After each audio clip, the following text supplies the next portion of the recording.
Last year it was good. I scored around 190. Okay. Let's see this time. 190. Expectation के I would say 80% था expectation के. अच्छा. बाकी 20% देखता है. हाँ. मार्क्स के ऊपर डिपेंड है जी, क्या जी. मार्क्स आएंगे. ऑनेस्टली सबको लगता है कि फर्स्ट अटेम्प्ट में निकाल देंगे. हाँ, जितने सारे मेरे दोस्त सबको ही लगता था. लेकिन किसी को 2 लगते हैं, किसी को 3 लगते हैं, किसी को तो हो ही नहीं पाता. प्लान भी तो मेरा है, घर पे खेती है, कोई एग्रो बिजनेस वगैरह कर सकते हैं स्टार्ट. तो एग्रो बिजनेस है मेरा प्लान. लोग बुक्स को ज़्यादा इंपॉर्टेंस देते हैं, सिलेबस को कम देते हैं इंपॉर्टेंस. अगर तुमने सिलेबस को अच्छे से समझ लिया ना, सिलेबस या फिर दी डिमांड ऑफ यू एनालिसिस करना, मतलब डिमांड ऑफ यूपीएससी क्या है वो अगर तुमने एनालाइज कर दिया अच्छे से तो तुमको पता चलेगी क्या पढ़ना है और क्या छोड़ना है. ना दिन रात एक करना पड़ जाता है यूपीएससी के अरे लिए. तो ऐसी हवा बनाई है यूपीएससी की, ऐसा रियल में कुछ नहीं है. कुछ नहीं है. हाँ, नॉर्मल जैसा है वैसा ही है सब. वीडियो में आगे बढ़ने से पहले अगर आप एक यूपीएससी के सीरियस एस्पिरेंट है तो अनअकैडमी लेके आया है Unacademy all India prelims mock test. Take the test offline in Delhi 24 April को होने जा रहा है, जिसमें जीएस का टाइमिंग सुबह 9:30 बजे से लेकर 11:30 बजे तक होगा और सी सेट का टाइमिंग दोपहर 12:30 बजे से लेकर 2:30 बजे तक होगा. दोस्तों, ये प्रीलिम्स मॉक टेस्ट एकदम यूपीएससी सीएससी प्रीलिम्स पर आधारित होगा और साथ ही साथ इससे आप ऑल इंडिया की रैंक का जांच कर अपनी यूपीएससी की जर्नी को बहुत ही बेहतरीन बना सकते हैं. ये जो प्रीलिम्स मॉक टेस्ट है अनअकैडमी के टॉप एजुकेटर द्वारा बनाया जाता है और साथ ही साथ इनके offline centre old Rajendra Nagar और मुखर्जी नगर में होंगे. दोस्तों, इनरोल करने के लिए सबसे पहले डिस्क्रिप्शन में जाए और लिंक पर क्लिक करते ही आप हमारा कोड SVU इस्तेमाल करना ना भूलें. तो दोस्तों, ये प्रीलिम्स मॉक टेस्ट एकदम फ्री ऑफ कॉस्ट होगा, तो देरी किस बात की, आज ही इनरोल करें, अभी इनरोल करें और अपनी यूपीएससी की जर्नी को बहुत ही शानदार और बेहतरीन बनाएं. धन्यवाद. तो सर कैसा रहा आपका इंटरव्यू? अच्छा था, मतलब फीलिंग तो अच्छी आई. ओके सर, आपका कितने मिनट अराउंड चला था? I think around 35 minutes. Okay, तो सर आप थोड़ा अपने बारे में बता दीजिए, मतलब अपना आपका एजुकेशनल बैकग्राउंड एंड ऑल. मैं इंजीनियर हूँ, इलेक्ट्रिकल इंजीनियर. और मेरा ग्रेजुएशन 2018 में हुआ है. ये मेरा 3rd अटेम्प्ट था and it was my second interview. Okay, last वाला कैसा था sir? Last year it was good. I scored around 190.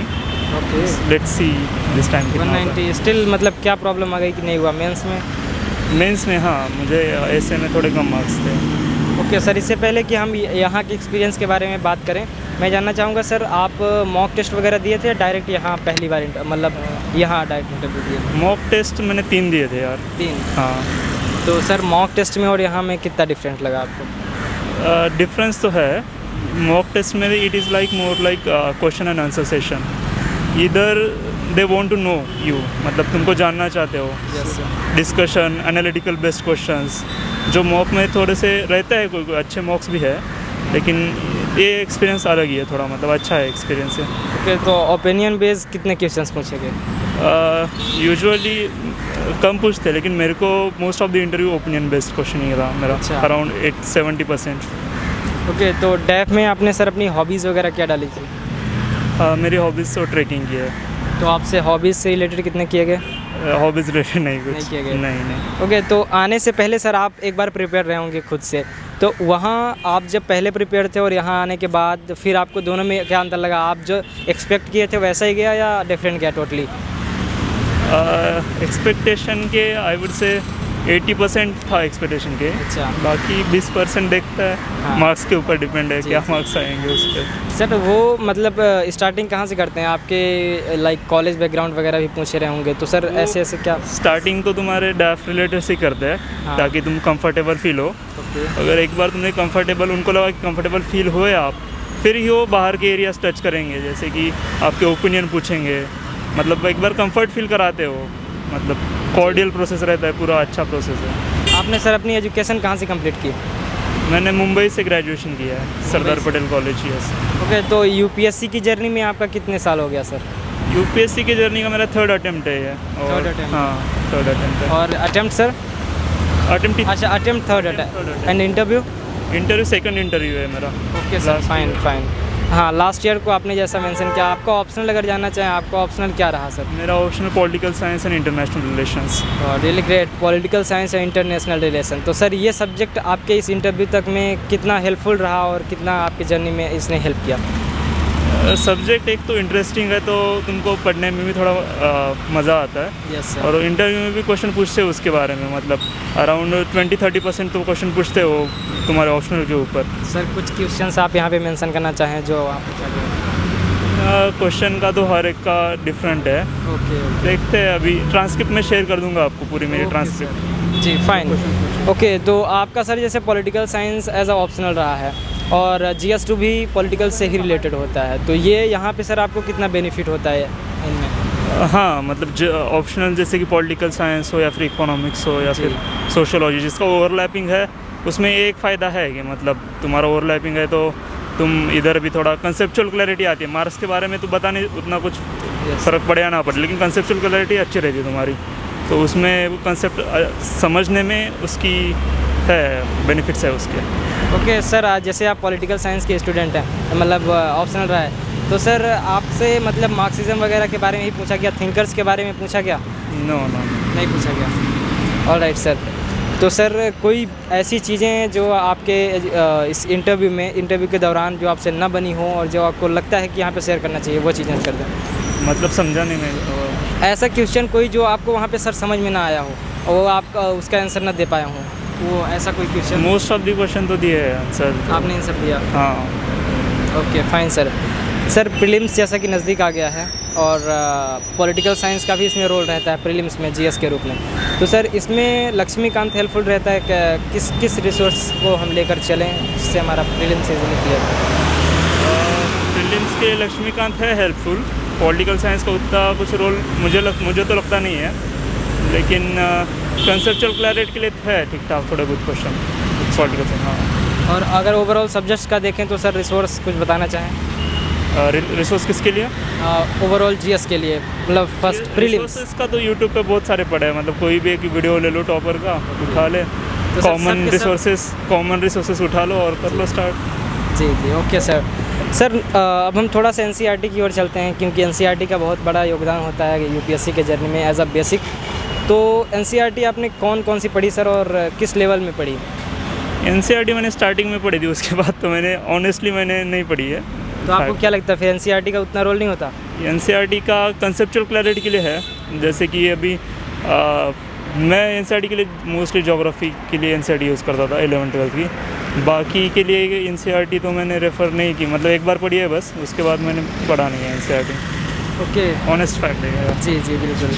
Sir मैं एक चीज़ पूछना चाहूँगा, जो हमारे बहुत सारी साथी होते हैं जो गांव से होते हैं बेसिकली, तो वो हिंदी मीडियम से होते हैं, और बहुत सारे ऐसे स्टूडेंट होते हैं जो 12th के बाद आके अपना मीडियम चेंज करते हैं, इंग्लिश लेते हैं। तो सर ऐसे में एक मीडियम जो होता है वो कहाँ तक कितना मैटर करता है सर इस UPSC में IAS बनने में?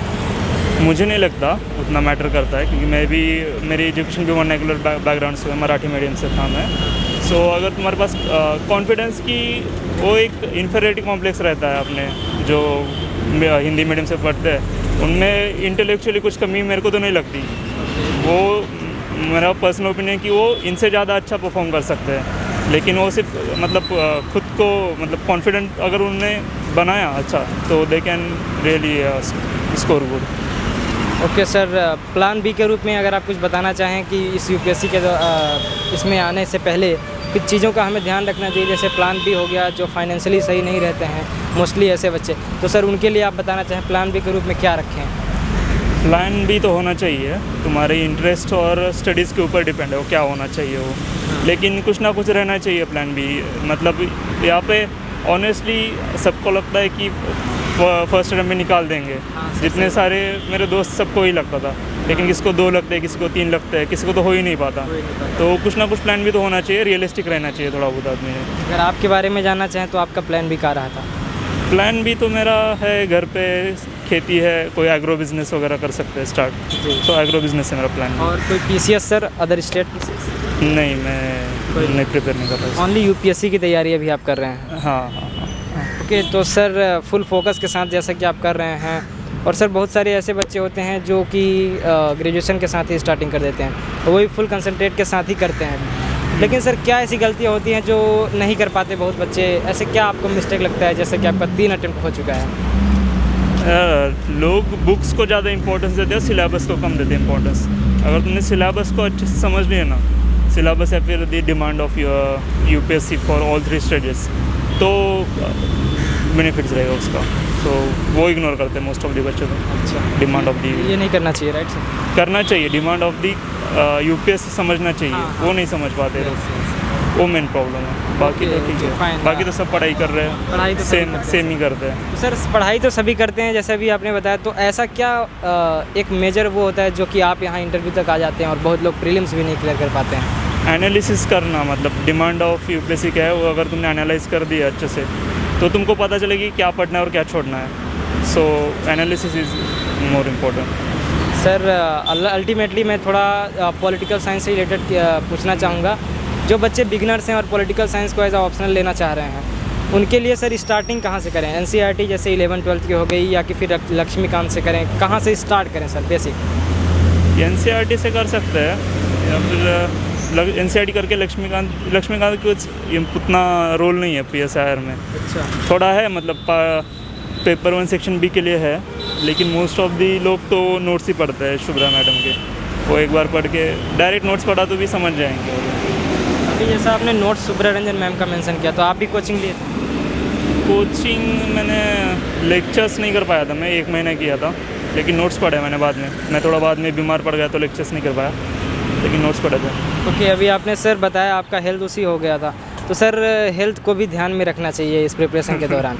तो सर इसके लिए कुछ आप बताना चाहें कि मेजर टिप्स इस प्रिपरेशन के दौरान हमें और सारी चीज़ों का, एक्टिविटीज़ जो हो गई, किन किन चीज़ों का ध्यान में रखना चाहिए ड्यूरिंग प्रिपरेशन? सब कुछ जो नॉर्मल लाइफ में लेते हैं सेम है, यूपीएससी कुछ ऐसा डिफरेंट नहीं है जो नॉर्मल। लेकिन सर कहते हैं ना दिन रात एक करना पड़ जाता है यूपीएससी के लिए। तो ऐसी हवा बनाई है यूपीएससी की, ऐसा रियल में कुछ नहीं है। कुछ नहीं है। हाँ, नॉर्मल जैसा है वैसा ही है सब, तो ऐसा कुछ नहीं है।